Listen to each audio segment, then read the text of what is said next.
Assalamualaikum warahmatullahi wabarakatuh. Ieu pesan ti Syekh Kopi Wabako alias Mbah Asman Marakayangan Al-Urugi tentang peuteui wagoreng sepi.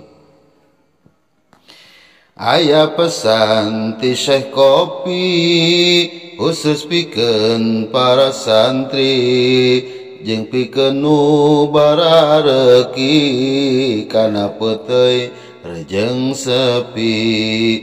Peter jeung goreng sepi loba anu barareki budak nepi ka aki-aki utamana budak santri.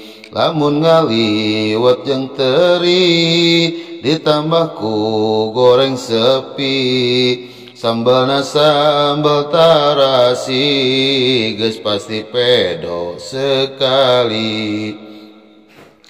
Di daharna berjamaah ngampar di hareupeun imah makin tambah ngeunah poho kabingung ka susah kerja manu kersarusah kusabab loba masalah dahar henteu ngeunah jeung goreng sepi mangeunah.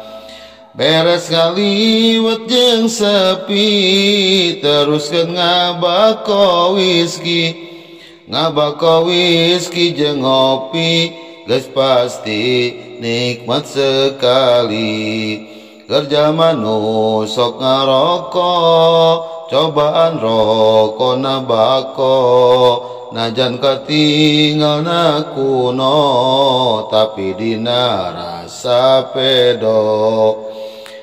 Komo nu teu boga duit ku bako mah rada irit pamajikan moal ngajerit sabab duit jadi irit.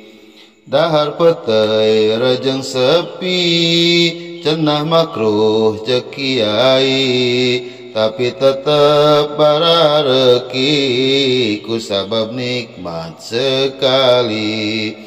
Kerja manu teu bareki entong maksa meuli ngan bakal ngarasa rugi teu apal nikmatna sepi ngan bakal ngarasa rugi teu apal nikmatna sepi. Hahaha.